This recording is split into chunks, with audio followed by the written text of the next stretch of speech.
Alors maintenant, on va passer à l'exposition de la parole de Dieu. Je vous invite à ouvrir vos Bibles dans Proverbes, chapitre 3, qu'on va lire en entier. Pas immédiatement. Simplement quelques petites notes d'introduction. Habituellement, vous savez que ma prédication est très théologique.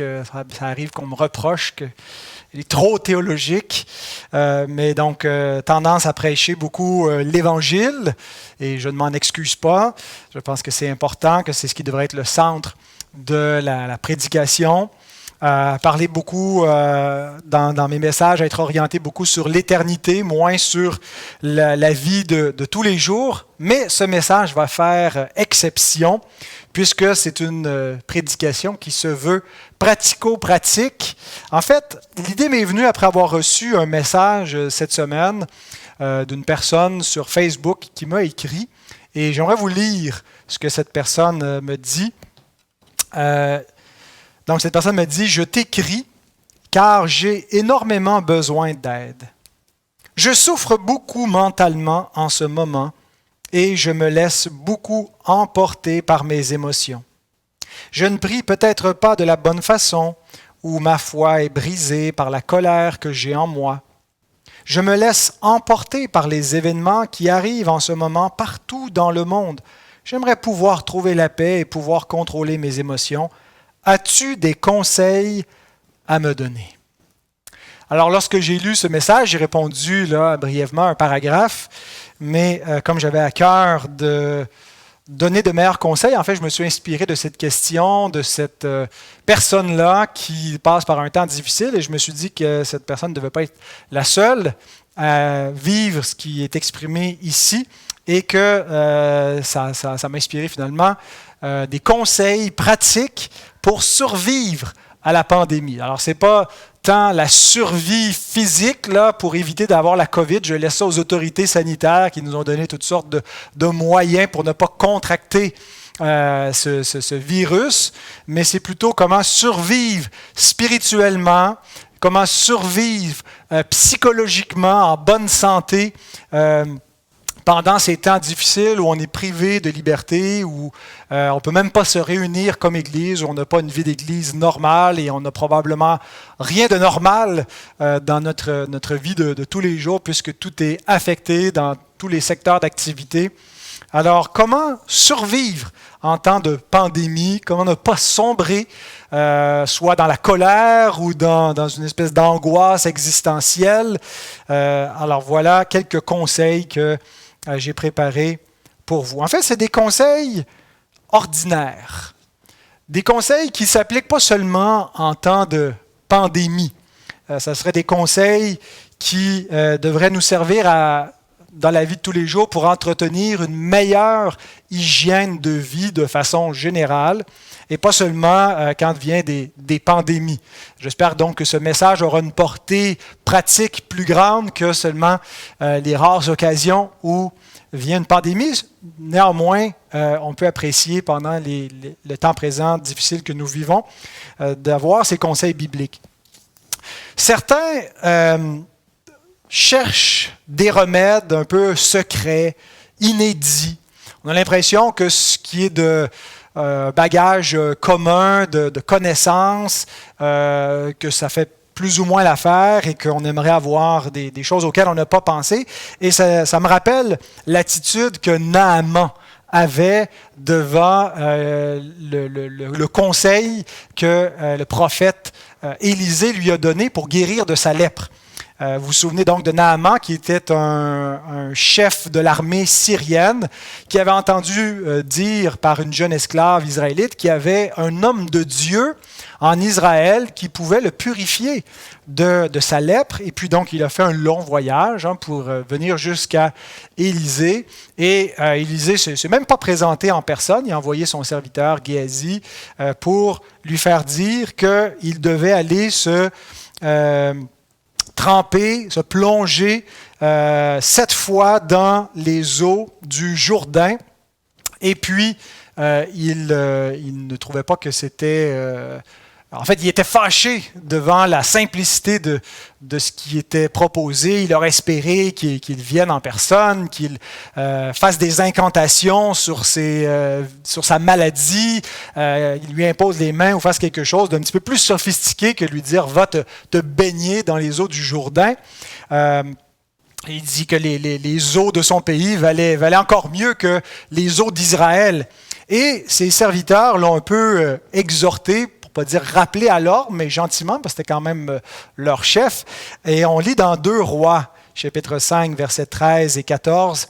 « Mais ses serviteurs s'approchèrent pour lui parler, et ils dirent, « Mon père, si le prophète t'avait demandé quelque chose de difficile, ne l'aurais-tu pas fait? Combien plus dois-tu faire ce qu'il t'a dit? Lave-toi, et tu seras pur. » Il descendit alors et se plongea 7 fois dans le Jourdain, selon la parole de l'homme de Dieu, et sa chair redevint comme la chair d'un jeune enfant, et il fut pur. Alors ici, on a un remède en apparence banal, ordinaire, mais qui produit un effet surnaturel, un miracle.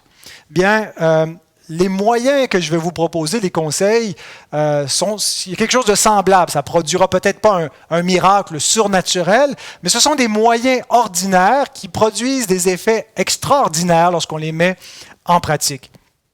Et ce que je veux souligner, c'est que Dieu, dans sa bonté, dans sa grâce, utilise des moyens ordinaires pour communiquer sa grâce. On connaît ça comme chrétien, on a des moyens de grâce ordinaires, comme prendre le repas du Seigneur, comme la prédication, la communion fraternelle, pour recevoir la grâce de Dieu. Donc Dieu n'utilise pas juste des moyens extraordinaires, surnaturels pour nous mettre en communion avec le Dieu d'éternité, mais des moyens ordinaires pour nous communiquer sa grâce. Mais Dieu utilise aussi des moyens ordinaire de grâce commune. Pas juste de la grâce spéciale, la grâce à salut, mais la grâce pour le bien-être général de l'être humain, pour son bien-être psychique et physique.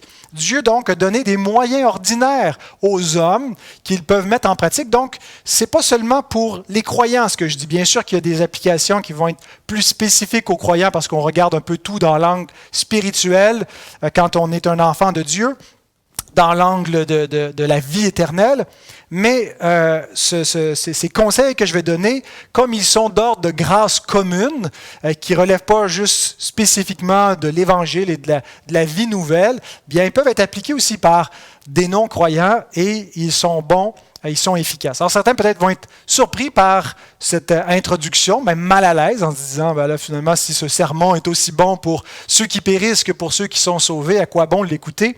Avant de changer de chaîne et d'aller rejoindre une autre église, écoutez cette citation de Martin Lloyd-Jones, le grand docteur Martin Lloyd-Jones, qui était docteur du corps avant de devenir docteur de l'âme. Il écrit dans son livre sur la dépression spirituelle, « Avant d'aborder le traitement spécifique et biblique de ce problème selon l'Écriture, le problème de la dépression spirituelle, considérons certains principes de bon sens. Certains pensent à tort que le chrétien ne devrait pas utiliser son bon sens. La Bible, elle, ne présente pas une spiritualité dénuée d'intelligence. Le croyant peut agir de façon tout aussi intelligente que l'incroyant, davantage même. Il lui faut donc appliquer son bon sens à toutes les situations. » Alors, c'est ce que nous tenterons de faire avec ce message, d'appliquer notre bon sens, un bon sens commun, qui n'est pas juste exclusif aux enfants de Dieu, mais qui a été donné dans la grâce commune de Dieu à tous les hommes. Et je vous propose 7 conseils généraux, mais que nous allons tenter d'appliquer dans le contexte présent de pandémie, de confinement, de restrictions, de mesures sanitaires qui nous affectent dans notre état général.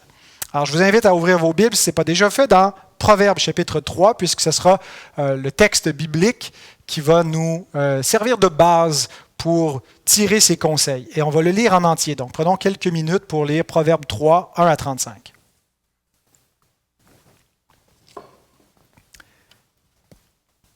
Mon fils, n'oublie pas mes enseignements. et que ton cœur garde mes préceptes, car ils prolongeront les jours et les années de ta vie, et ils augmenteront ta paix. Que la bonté et la fidélité ne t'abandonnent pas. Lis-les à ton cou, écris-les sur la table de ton cœur. Tu acquerras ainsi de la grâce et une raison saine aux yeux de Dieu et des hommes. Confie-toi en l'Éternel de tout ton cœur et ne t'appuie pas sur ta sagesse. Reconnais-le dans toutes tes voies et il aplanira tes sentiers. Ne sois point sage à tes propres yeux. Crains l'Éternel et détourne-toi du mal. Ce sera la santé pour tes muscles et un rafraîchissement pour tes os. Honore l'Éternel avec tes biens et avec les prémices de tout ton revenu. Alors tes greniers seront remplis d'abondance et tes cuves regorgeront de moût. Mon fils, ne méprise pas la correction de l'Éternel et ne t'effraie point de ses châtiments. Car l'Éternel châtie celui qu'il aime, comme un père l'enfant qu'il chérit. Heureux l'homme qui a trouvé la sagesse et l'homme qui possède l'intelligence.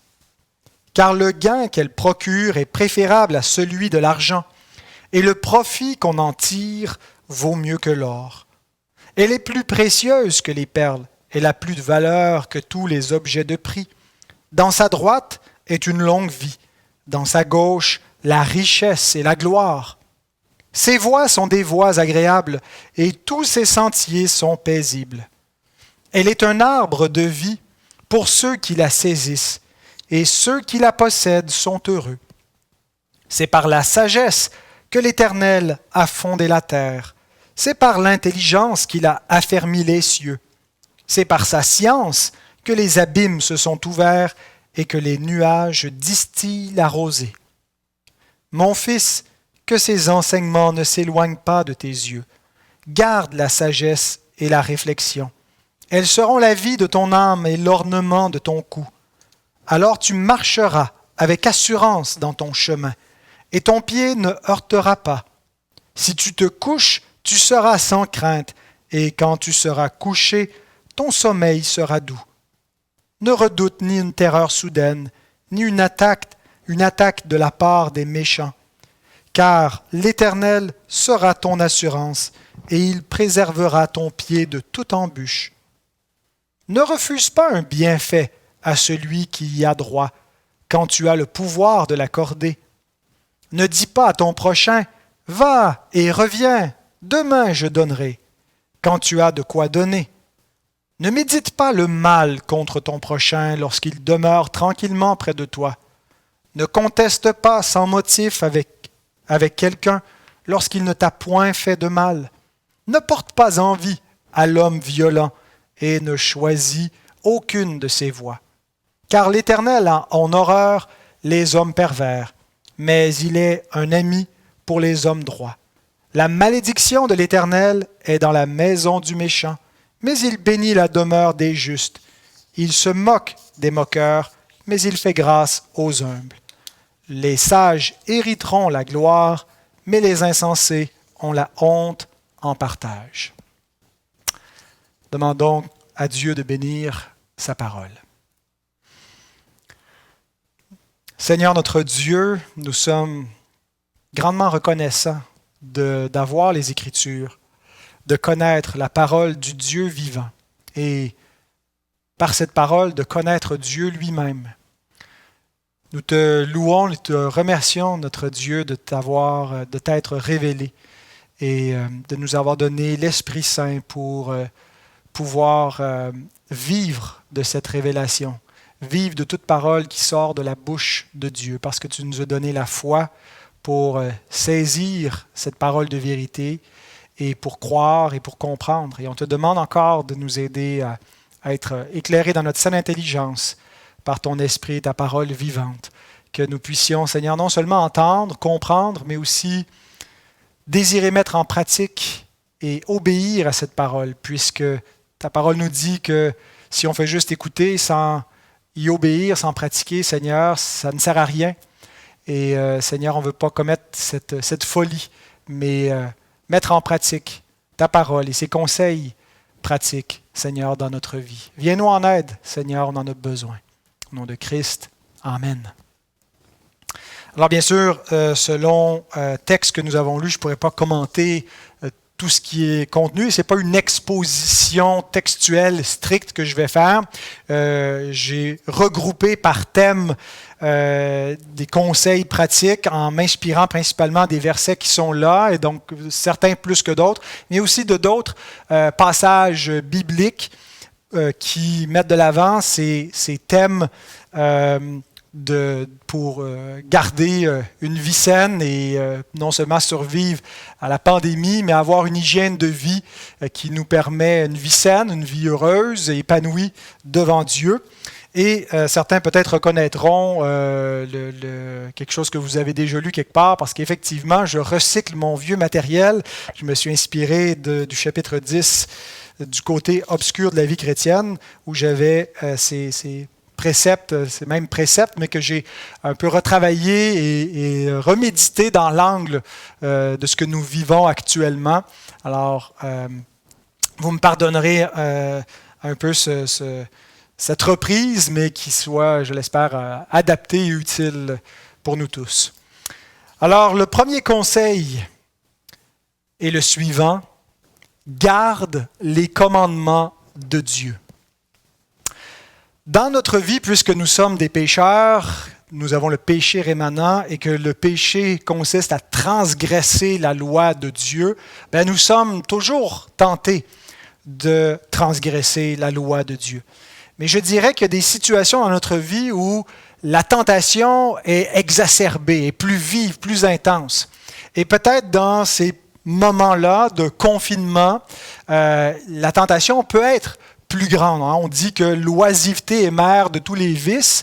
Eh bien, lorsqu'on est pris et qu'on est limité dans ce qu'on peut faire, dans ce qu'on a à faire, bien, il y a plus grand risque peut-être de tomber dans certains vices et de transgresser les commandements de Dieu. Bien, le premier mot de notre chapitre, dans les Proverbes, chapitre 3, nous dit, versets 1 et 2, qu'on peut relire: « Mon fils, n'oublie pas mes enseignements. » C'est comme si Dieu nous parle comme à des enfants et il dit: « N'oublie pas mes enseignements.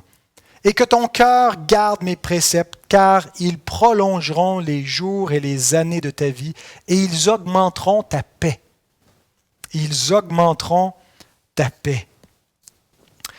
L'apôtre Pierre applique ce principe aux chrétiens dans la tentation en citant le psaume 34, les versets 13 à 17 du psaume 34, mais il leur cite dans sa première épître au chapitre 3, versets 10 à 12, il dit: « Si quelqu'un en effet veut aimer la vie et voir des jours heureux, qu'il préserve sa langue du mal et ses lèvres des paroles trompeuses. » Alors, si vous voulez aimer la vie, vous voulez être heureux, faites attention aux paroles qui sortent de votre bouche, parce qu'elles peuvent vous tendre un piège et vous rendre malheureux.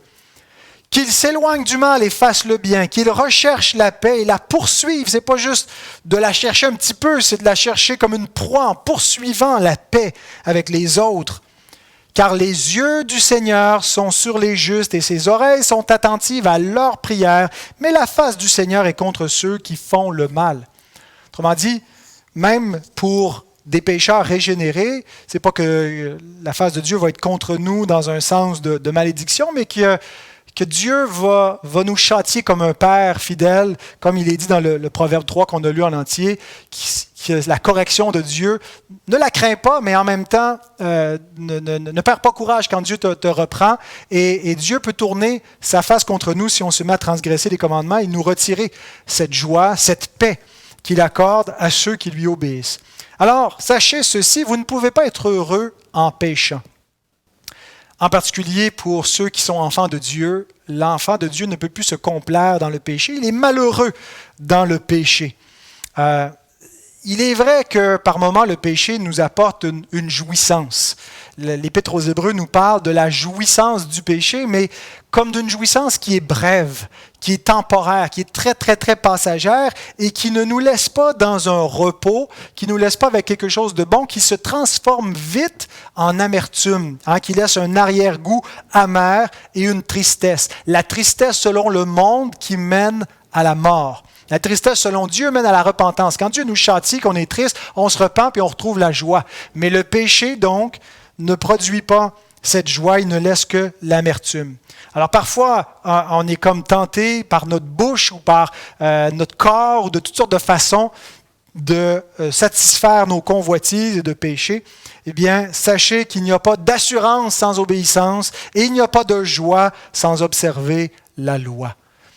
C'est ce que, donc, le texte nous dit, que si on observe les commandements, ils vont augmenter notre paix. Deuxième conseil, évite d'être centré sur toi-même. Il y a différentes façons d'être centré sur soi.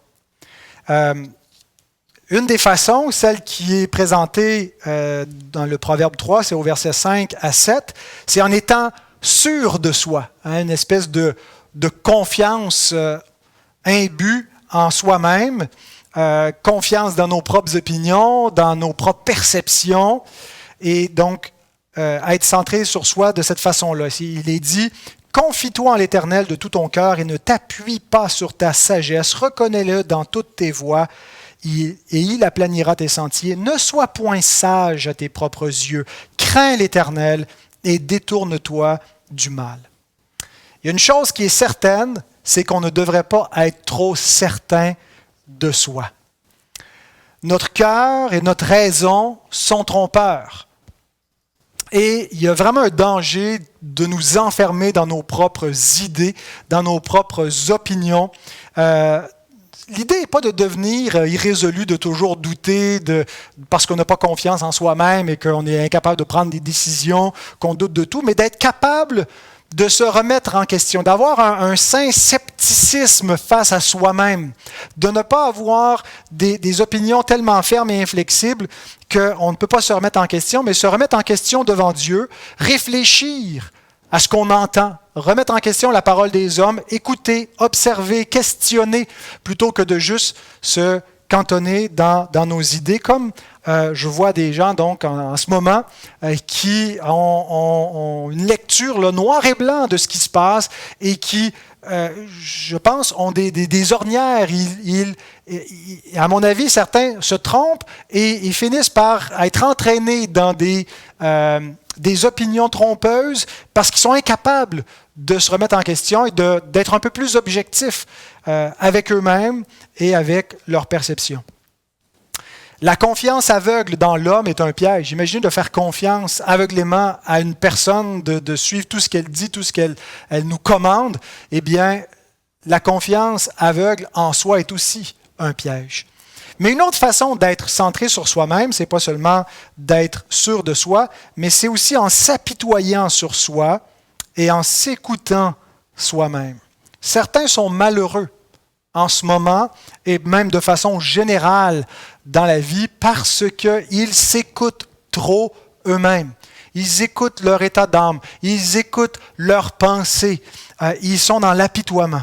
Et comme le note le docteur Martin Lloyd-Jones qu'on a déjà cité, il nous donne le secret de la vie spirituelle qui consiste non pas à s'écouter soi-même, mais à se parler à soi-même avec la parole de Dieu. Et il nous donne ce conseil-là en commentant le psaume 42 où le psalmiste, au lieu d'écouter son état d'âme, parle à son âme et commande à son âme. Et j'aime beaucoup ce passage dans son livre sur la dépression spirituelle. Il écrit « Nous devons parler à notre âme au lieu de la laisser s'adresser à nous. » Saisissons-nous la distinction? Dans la dépression spirituelle, nous laissons notre moi s'exprimer au lieu de lui parler. Là réside le problème essentiel. Je ne cherche nullement le paradoxe. Ce point constitue l'essence même de la sagesse dans ce domaine. Réfléchissons aux pensées qui nous assaillent le matin au réveil. Nous n'avons rien fait pour les susciter, mais elles commencent à s'adresser à nous, à rappeler les problèmes de la veille, etc. Quelqu'un nous parle, c'est notre moi. Très souvent, la tristesse nous envahit pour une raison essentielle. Nous nous écoutons au lieu de nous parler. Revenons au remède du psalmiste. Il s'interpelle au lieu de s'écouter. « Pourquoi t'as battu, mon âme ?» demande-t-il. Son âme l'avait déprimé, dominé. C'est pourquoi il lui parle. « Mon âme, écoute un instant, je veux te parler. » Le secret de la vie spirituelle consiste à savoir se prendre en main. Comment se parler, s'exhorter, s'interroger. Il nous faut dire à notre âme, « Pourquoi es-tu abattu? D'où viennent tous ces gémissements? » Au lieu de nous morfondre dans la dépression, nous devons affronter ce moi, le réprimander, le condamner et l'exhorter. Espère en Dieu. Quelle belle parole, quelle belle observation également du docteur Lloyd Jones.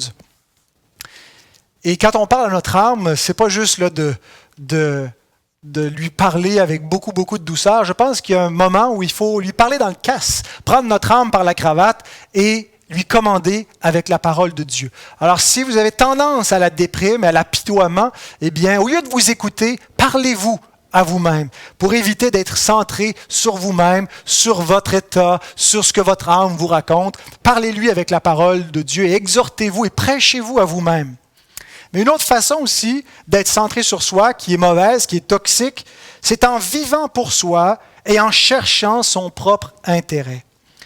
Et en fait, depuis la chute, c'est le mode de fonctionnement d'une âme déchue. Les êtres humains vivent pour eux-mêmes. Alors qu'on doit vivre pour Dieu, nous vivons pour nous-mêmes, jusqu'à ce qu'on soit délivré de cette idole impitoyable qui est le moi, et que nous vivions plus pour nous-mêmes, mais pour celui qui est mort et ressuscité pour nous, eh bien, nous vivons pour nous-mêmes. Mais ce n'est pas qu'une fois qu'on est régénéré, que subitement, on perd cet égoïsme naturel. Il revient vite au galop. Chasser le naturel, il revient au galop.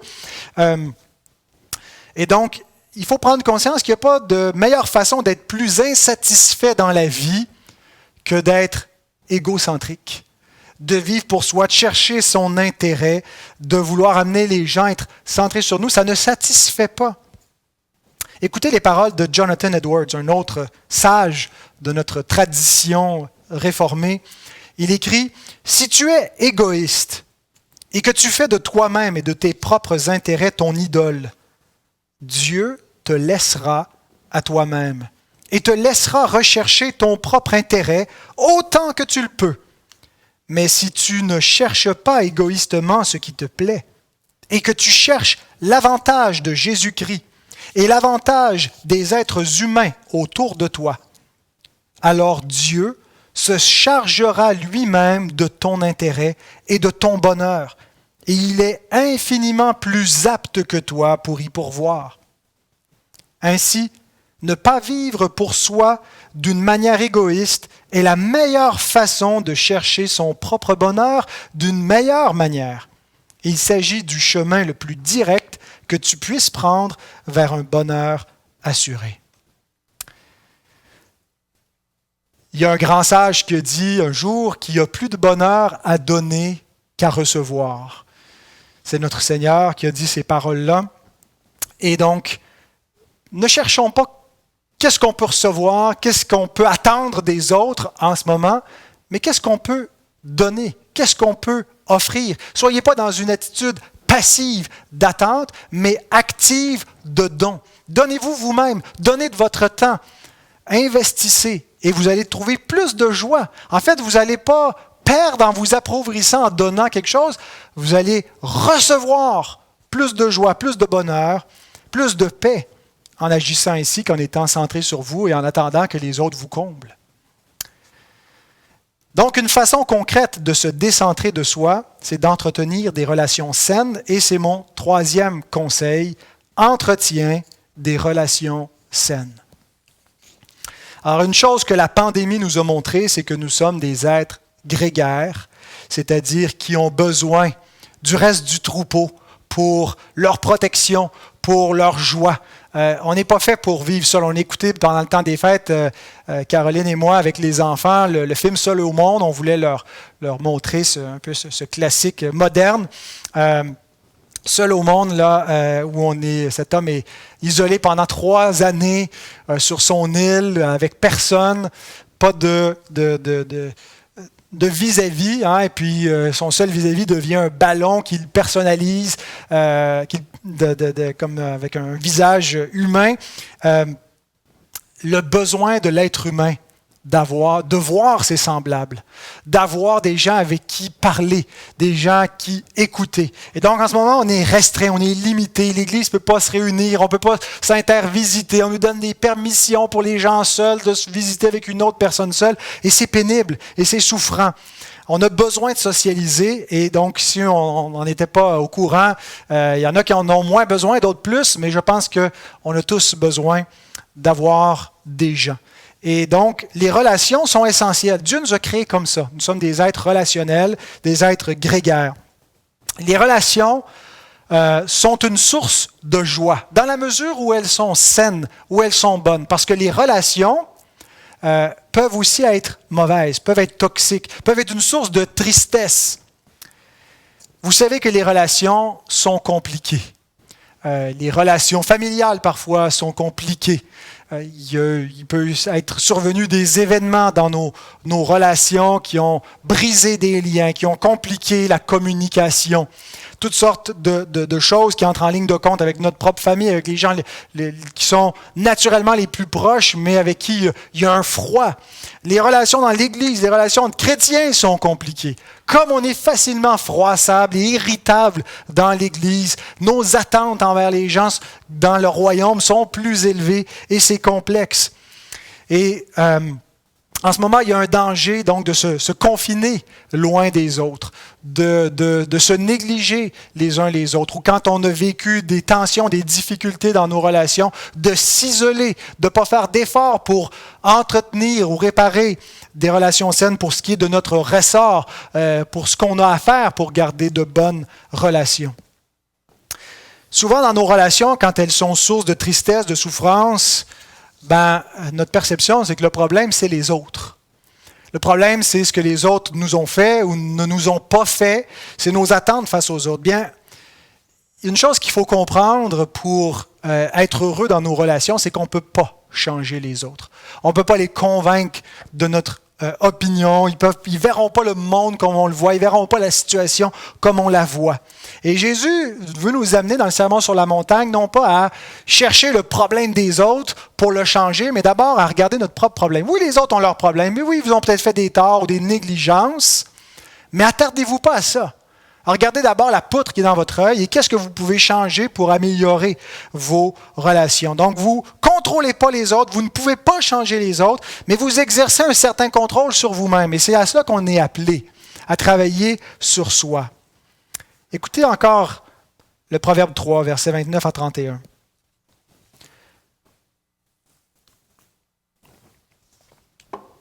Ne médite pas le mal contre ton prochain lorsqu'il demeure tranquillement près de toi.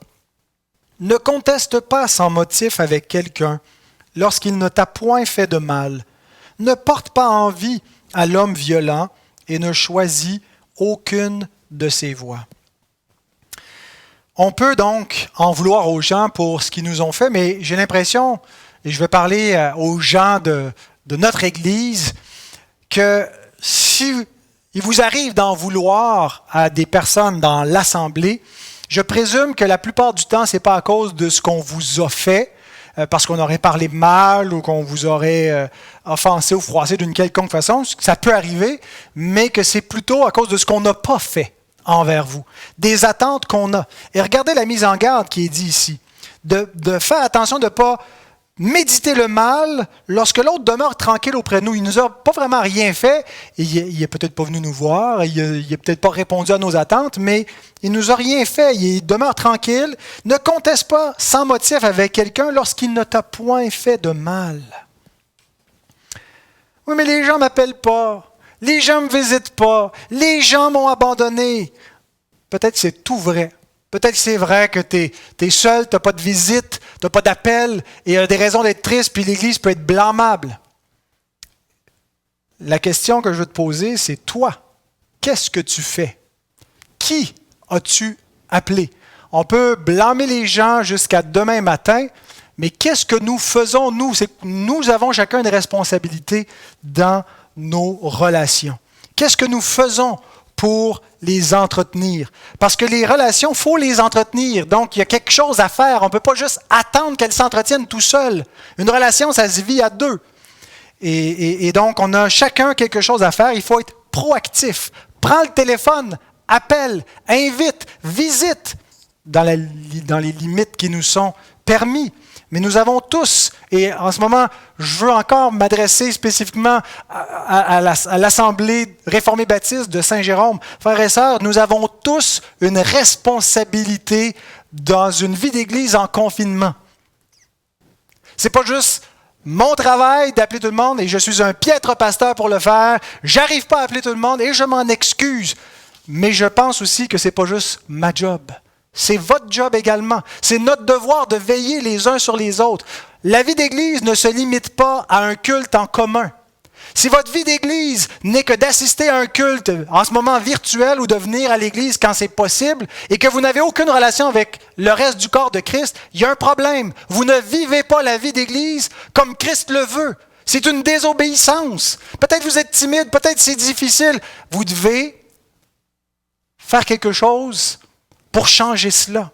Vous ne pouvez pas rester dans cette condition-là. Vous devez entretenir des liens avec le corps de Christ. Dieu nous le commande. Alors peut-être que vous n'allez pas le faire en surabondance, mais je vous lance le défi de ne pas rester isolé, de faire quelque chose pour entretenir des relations avec ceux qui sont vos frères et vos sœurs. Vous n'avez pas besoin d'appeler tout le monde, vous n'êtes pas à l'aise avec tout le monde, mais gardez des liens spirituels, entretenez de la communion avec vos frères et vos sœurs. Nous avons tous une responsabilité. Vous ne pouvez pas attendre passivement juste que les autres le fassent. Si vous ne le faites pas, vous ne mettez pas en pratique la parole de Dieu. C'est très facile de vous parler aussi sévèrement quand vous n'êtes pas là. Je m'adresse juste à la caméra. 4e conseil. Maîtrise ton cœur, tes pensées et ton corps. C'est connexe avec les points précédents où on a parlé de ne pas transgresser les commandements de Dieu, on a parlé d'éviter d'être centré sur soi-même, de faire attention dans nos relations, mais parfois, ce n'est pas seulement les relations qui sont malsaines, c'est aussi ce qu'on laisse entrer dans notre cœur et dans nos pensées. Es-tu rempli de colère, comme cette personne dont j'ai lu le texte au début? Pourquoi es-tu rempli de colère? De quoi nourris-tu tes pensées? La maîtrise de soi commence par contrôler la porte d'entrée. Avant de contrôler la porte de sortie, il faut contrôler la porte d'entrée. Ce qu'on laisse entrer va avoir un impact sur ce qu'on laisse sortir. La maîtrise de soi, on peut penser, c'est la maîtrise de la langue, c'est ce qui sort de ma bouche. Je sais, ça vient de mon cœur. Mais ce n'est pas juste ça. C'est aussi ce qu'on laisse entrer.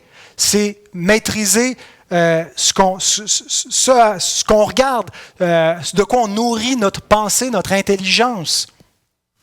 Et donc, si on contrôle la porte d'entrée dans nos vies, on va mieux contrôler aussi la porte de sortie. Et nous sommes exhortés par l'apôtre Paul dans Colossiens 3 à nous attacher aux choses d'en haut et non à celles qui sont sur la terre. Et je pense qu'en ce moment, bon nombre de chrétiens ont un attachement qui devient toxique à l'actualité présente qui peut devenir malsaine. Ils se nourrissent d'informations, se nourrissent des réseaux sociaux, ils sont connectés, puis on a des chaînes de nouvelles, là, 24/7. Il y a un océan d'informations sur le net et on trouve tout et son contraire. Et il y a un danger d'être englouti dans tous ces récits, dans toutes ces idées qui circulent, de se faire influencer, d'être complètement désinformé. Allez-y avec parcimonie dans votre consommation des médias, des nouvelles et de l'actualité. Prenez-en, mais laissez-en passer. Si vous voulez garder une raison saine, regardez pas tous les jours ce qui se passe dans le monde.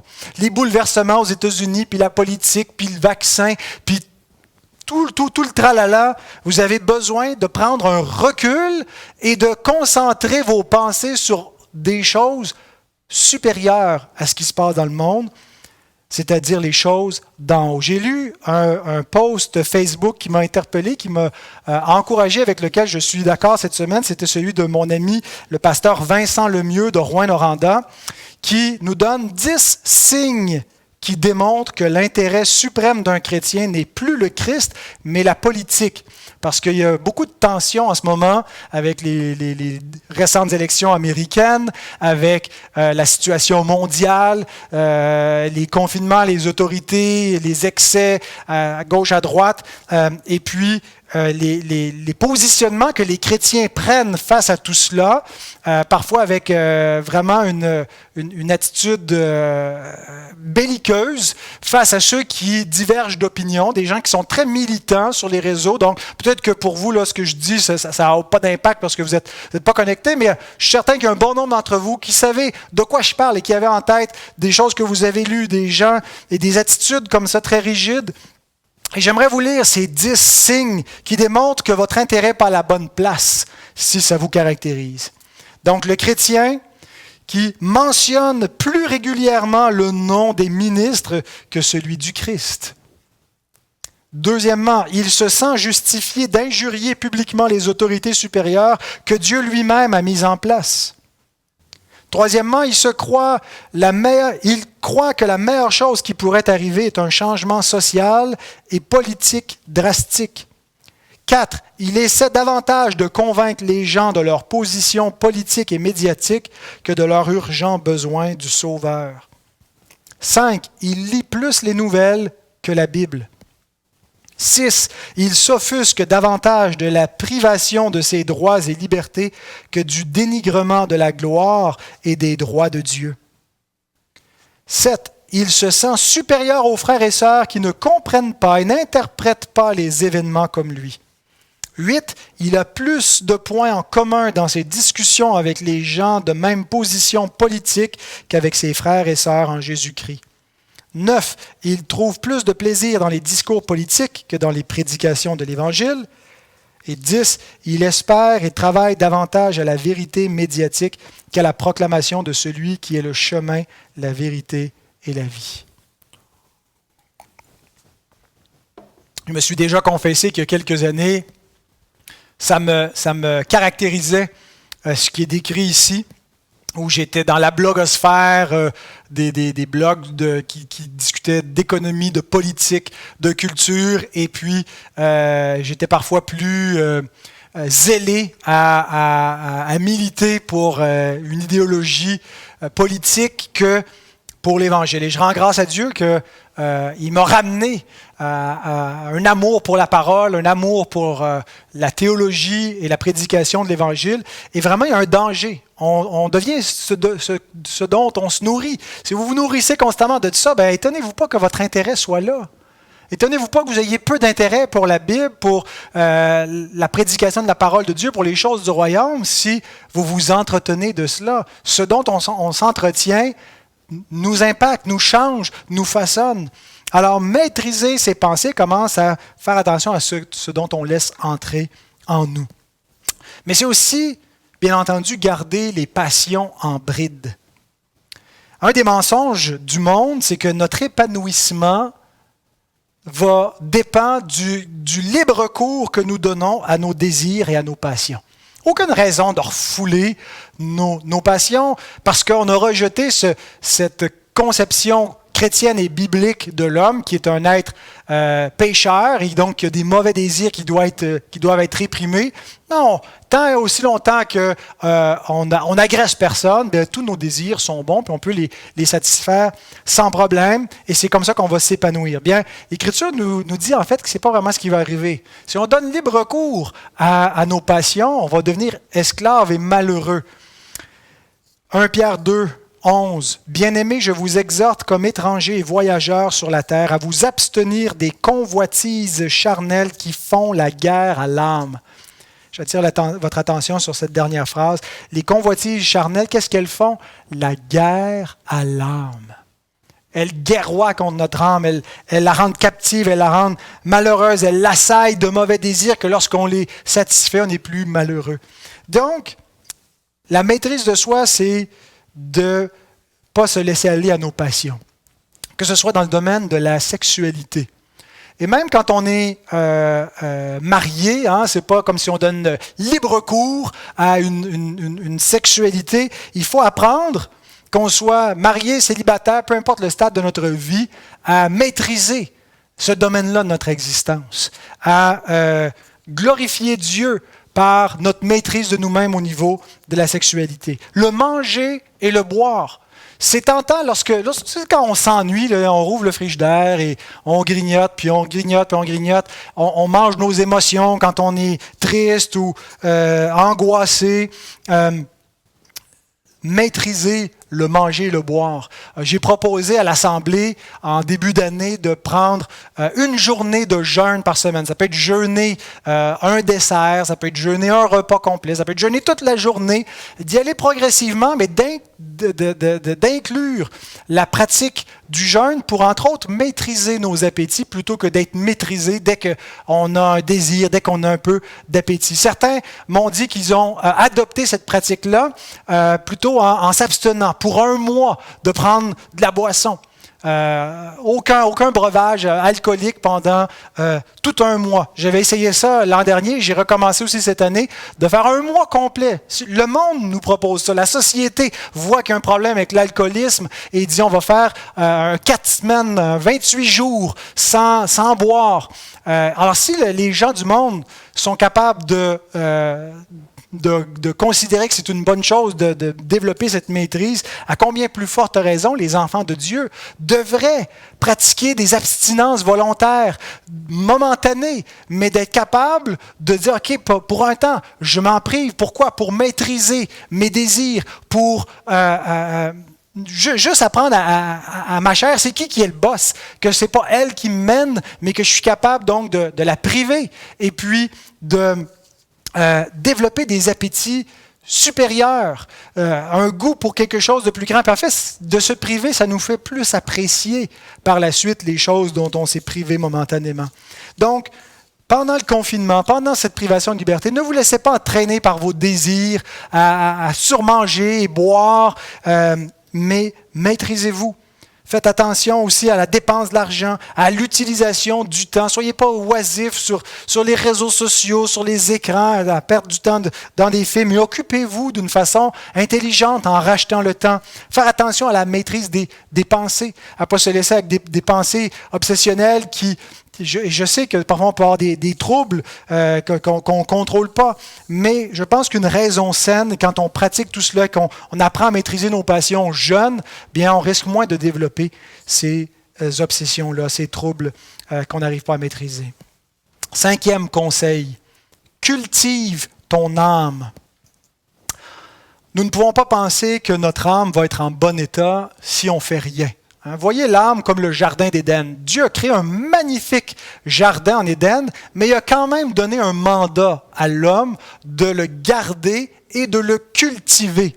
Ça n'allait pas se faire tout seul. Et donc, Dieu nous donne aussi ce mandat de cultiver notre âme, de la garder, garde ton cœur plus que toute autre chose, mais aussi de la nourrir, cette âme. Regardez le verset 21. « Mon fils, que ces enseignements ne s'éloignent pas de tes yeux, garde la sagesse et la réflexion. » Oui, il y a un temps pour se divertir, mais ce n'est pas avec le divertissement que vous allez garder votre âme. Il y a un temps pour écouter des films, pour jouer à des jeux, mais il devrait y avoir un temps supplémentaire et plus long pour édifier. Parce que c'est plus long bâtir que de détruire. C'est plus long s'édifier que de se divertir.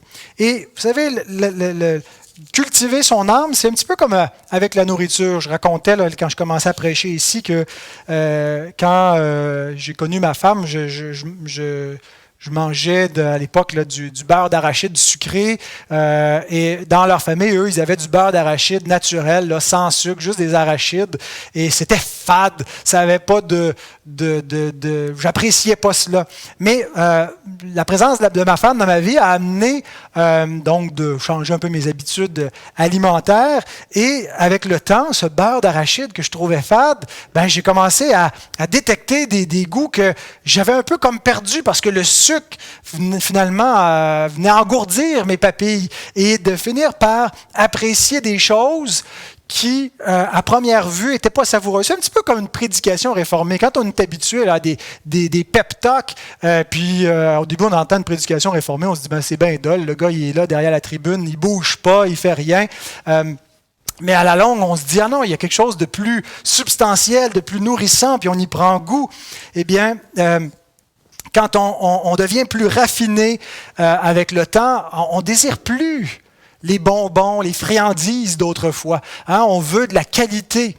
Bien, c'est la même chose pour ce qu'on met dans notre âme. Si on fait juste se vautrer devant la télévision, devant les téléromans, devant l'Internet, mais qu'on n'a pas appris à lire et à s'instruire, bien oui, on va trouver ça pénible puis fade au début, mais plus on va le faire, plus on va y prendre goût. Et moins on va désirer les choses un peu vaines et futiles.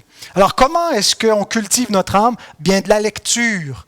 De la lecture pas des romans à l'eau de rose, mais des choses qui vont nous apporter, qui vont nous édifier, qui vont nous instruire. Lisez les classiques. Il y a des grands romans classiques, mais qui vont vous enrichir dans votre vie, qui vont mettre de l'instruction et de la sagesse dans votre âme. Je pense que cette citation vient de Cicéron, qui n'était pas un grand chrétien, mais qui a dit une parole vraie. Il dit « Une maison sans livre est comme un corps sans âme ». Vous avez besoin de livres dans votre maison, et pas juste pour décorer, mais pour les ouvrir et pour vous instruire. Prenez du temps pour écouter des podcasts, écouter des enseignements. Aujourd'hui, on l'a au bout des doigts, c'est facile. Vous allez marcher, vous êtes seul, mettez-vous des écouteurs, écoutez Coram Deo, mais il y en a des bien mieux encore pour apprendre des choses. On a des cours d'université qui sont en ligne sur iTunes U, des choses qu'on peut apprendre, suivre des cours sur l'histoire de l'Église, sur la théologie. Il n'y a aucune raison de s'en passer et c'est gratuit en plus.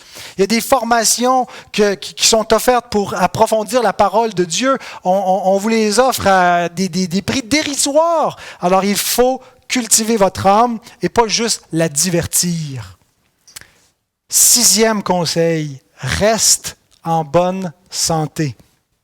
Bien sûr, on n'a pas un contrôle absolu sur notre santé. Certains sont nés hypothéqués, d'autres ont développé des problèmes à la longue. On n'a pas un contrôle donc sur cela. Et dans un temps de pandémie, au moment d'enregistrer ce message, on a au moins un cas de COVID, peut-être plus, dans notre assemblée. Et donc, on prie pour que le Seigneur relève et qu'il n'y ait pas de complications. Mais ceci étant dit, il y a des choses qu'on peut faire pour rester en bonne santé. Et Proverbe 3, verset 8, nous dit, si on apprend à mettre en pratique les préceptes de Dieu, que ça va être la santé pour nos muscles et un rafraîchissement pour nos os. Donc, la santé du corps est incluse. Je me souviens d'avoir entendu un médecin qui était interviewé, un médecin chrétien qui disait que quand il y avait des patients dépressifs qui venaient le voir, il leur prescrivait toujours 3 pilules. Et ce n'était pas des antidépresseurs, il ne commençait pas avec ça. Mais la première pilule, c'était une bonne alimentation. Qu'est-ce que tu manges? Est-ce que tu as une alimentation qui est de qualité? Parce que ce qu'on mange a un effet sur notre santé. Est-ce que tu manges trop de sucre? Est-ce que tu manges trop de gras? Trop de sel? Alors, important d'avoir une alimentation saine, de se nourrir de beaucoup de légumes et de fruits. Ça va faire plaisir à ma femme. Mais rappelons-nous Daniel et ses amis qui, en se privant des mets succulents qui étaient offerts aux autres jeunes hommes, en mangeant que des légumes, avaient plus d'embonpoint, avaient meilleure mine. Donc, apprenons à apprécier une bonne alimentation saine. 2e pilule, un sommeil réparateur. c'est important et je sais qu'on n'a encore là pas un contrôle parfait sur notre cycle et nos insomnies, qu'est-ce qui nous affecte, mais il y a des moyens naturels pour stimuler notre sommeil, hein, et c'est pas en finissant la journée avec nos iPhones et nos iPads et la télévision. C'est pas bon avant d'aller se coucher d'être sur des écrans et de stimuler avec l'actualité des choses qui nous stressent. 1 heure au moins avant d'aller vous coucher, fermez tout cela, commencez à baisser les lumières dans la maison pour créer de la sérotonine, c'est ça qu'on dit, la mélatonine, je ne sais plus. Et puis lire un livre, si vous n'aimez pas lire, c'est parfait, ça va être soporifique, vous êtes dans votre lit, puis ça va vous endormir. Mais un bon sommeil réparateur, ne vous privez pas de sommeil en pensant que vous allez être plus productif, puis c'est ce qui est plus important. Dieu en donne autant à son bien-aimé pendant qu'il dort. Et le sommeil est une bonne chose. N'en abusez pas non plus. Trop de sommeil, c'est pas mieux. Bon, il y a des périodes dans la vie où on doit dormir, mais un sommeil réparateur. Et la troisième pilule, c'est l'activité physique. Même Paul, l'apôtre Paul, le recommande. 1 Timothée 4,8, il dit « L'exercice physique a son utilité. » J'ai fait exprès de prendre la traduction sommaire parce que dans la Louis II, ça donne l'impression que c'est négatif. Parce qu'il dit « L'exercice physique est utile à peu de choses. Laisse faire ça, oublie ça, occupe-toi de la piété. » Mais je ne suis pas sûr que c'est tout à fait le sens. C'est plutôt l'exercice physique a son utilité, certes, mais celle-ci est limitée. L'attachement à Dieu, lui, est utile à tout puisqu'il possède la promesse de la vie pour le présent et pour l'avenir. Donc, s'exercer physiquement, et vous n'avez pas besoin de devenir des athlètes. Là. L'idée, ce n'est pas de se dire, bon, dans 1 an, il faut que je cours le marathon. Juste d'aller prendre une marche, de bouger, prendre l'air. Bon, il y en a qui sont plus jeunes, qui sont peut-être en meilleure santé, qui n'en font pas de l'exercice. Ben, c'est le temps de commencer. C'est le temps de faire un peu d'aérobie. Je rends grâce encore une fois à Dieu de m'avoir donné une femme qui non seulement m'a appris à manger du beurre d'arachide naturel, mais depuis quelques années, chaque matin, on fait nos cassettes ou notre ski de fond ou notre nage. Et puis, ça me fait grand bien. L'activité physique, c'est limité comme utilité, mais la santé de l'âme est plus importante que la santé du corps, mais notre âme est quand même bercée dans un corps qu'on espère être en bonne santé. Donc, bougez, entretenez-vous, ne restez pas immobile, ne restez pas assis tout le temps, prenez de l'air, et voilà. Donc, un petit bémol sur ce conseil-là, attention à ne pas faire de notre santé ou de notre corps une idole. Ce n'est pas une idole, c'est un temple. C'est le temple de Dieu. Mais il ne faut pas le vénérer comme si c'était une fin en soi. Et on sait dans notre société, santé, bien-être, l'apparence, tout ça, c'est l'idole du siècle. Ça ne doit pas être notre cas. On doit chercher à avoir une qualité de vie, une hygiène de vie qui nous donne tout ce qu'on peut d'avoir une bonne santé, une alimentation saine et ainsi de suite, mais sans devenir obsédé par tout cela. Écoutez ce que Paul nous rappelle dans 1 Corinthiens 6,13. Il dit « Les aliments sont pour le ventre et le ventre pour les aliments, et Dieu détruira l'un comme l'autre. » Il y a quelque chose de plus important, ultimement, que tout cela. Mais il dit « Mais le corps n'est pas pour la débauche, il est pour le Seigneur, et le Seigneur pour le corps. » Donc, vous avez une grande liberté, mais rappelez-vous que votre corps est pour le Seigneur. Et dernier conseil, sois actif et productif. Il n'y a pas plus déprimant dans la vie que d'avoir pas de but dans la vie, pas d'activité, pas de raison de se lever le matin, nulle part où on s'en va, pas d'objectif à atteindre. C'est dole, c'est vraiment déprimant. Comment tu peux t'en aller quelque part quand tu t'en vas nulle part? Et donc, pour rester en santé mentalement, pour avoir un peu de motivation à sortir du lit le matin, ben, il faut un but, il faut avoir une activité à laquelle s'employer. Notre but, en fait, c'est pas juste de s'inventer un but. Nous avons un but qui est de glorifier Dieu. Hein? La première question du fameux petit catéchisme de Westminster, quel est le but suprême de l'homme? C'est de glorifier Dieu, de l'aimer pour toujours. C'est difficile un peu à traduire l'anglais, là, le chief end of man. Bon, je ne le dirai pas en anglais, là, peu importe, mais de vivre pour la gloire de Dieu. Mais comment concrètement? Parce que ça veut dire quoi, glorifier Dieu, ou comment est-ce qu'on fait ça? On glorifie Dieu par notre activité, par notre travail, par notre adoration aussi. Bien sûr qu'on glorifie Dieu quand on vient l'adorer en tant que peuple. En ce moment, vous glorifiez Dieu en consacrant ce temps d'adoration, ce temps de culte de chez vous, mais on glorifie Dieu aussi dans notre travail, dans notre activité. Notez que Dieu nous a donné 6 jours sur 7 pour travailler, pour être actifs. Et donc, c'est très gratifiant de glorifier Dieu en faisant œuvre utile de notre vie, plutôt que de gaspiller notre temps à ne pas faire grand-chose. Alors, Spurgeon dit « Avoir quelque chose à faire pour Jésus et aller de l'avant avec cela est une des meilleures façons de surmonter le sens du vide ou une dépression mentale sévère. Si vous pouvez poursuivre un objectif important, vous ne sentirez pas que vous vivez pour rien. » Avez-vous des projets? Avez-vous des petits hobbies que vous pouvez faire au quotidien, mais dans un but qui peuvent être utiles ou vous apprendre ou vous faire du bien? Mais avez-vous un objectif, des choses que vous pouvez atteindre au quotidien?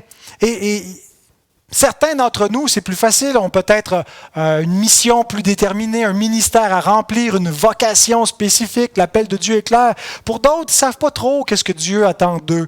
Mais l'idée n'est pas qu'on ne peut pas accomplir ce point-là à moins d'avoir une vocation ou d'être un missionnaire, mais simplement d'accomplir ce qui est devant nous, au quotidien, au jour le jour. Faire ce qu'on a à faire là, maintenant. Et je vous lis Matt Parman qui écrit « Lorsque vous ne savez pas quels sont vos buts ou quelle est votre vision dans la vie, la dernière chose qu'il faut faire est de ne rien faire. Comme Spurgeon a dit, si tu arrêtes et ne fais rien jusqu'à ce que tu puisses tout faire, tu demeureras inutile. Au lieu de cela, faites ce qui est devant vous et faites-le avec excellence.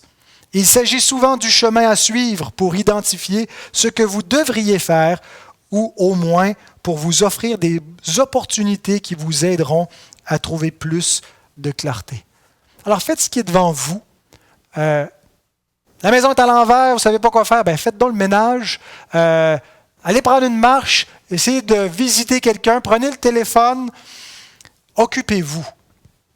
Alors en conclusion, ces préceptes sont nécessaires, pas juste à comprendre, mais à pratiquer pour un équilibre physique et psychologique.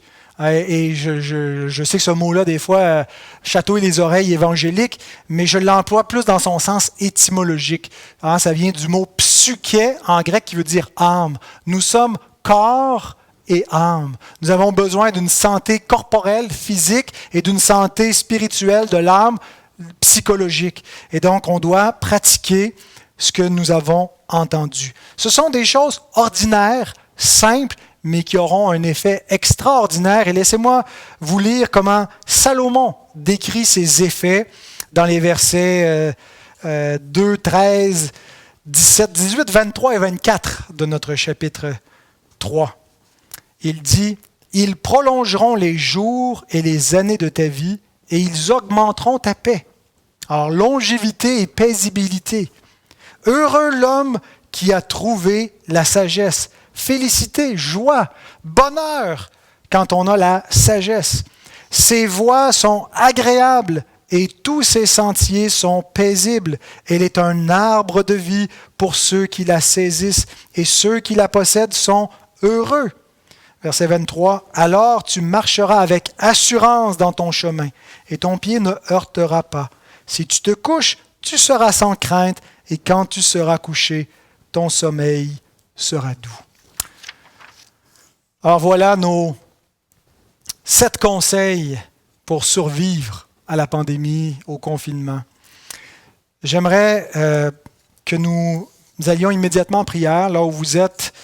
Prenez un temps, si vous êtes seul ou si vous êtes avec quelques personnes, on va prendre 2 à 3 minutes pour s'adresser à Dieu. Qu'est-ce que l'Église doit faire lorsque Dieu lui parle? Elle doit lui répondre. Hein? Le culte est toujours sur cette séquence-là. C'est comme une danse. Hein? Révélation, réponse. Révélation, réponse. Dieu se révèle, il nous convoque, nous répondons à l'appel, on l'invoque. Dieu nous révèle dans sa loi notre péché, nous répondons par la repentance. Dieu nous révèle par sa parole, ce qu'on a entendu aujourd'hui, et nous répondons par la prière libre.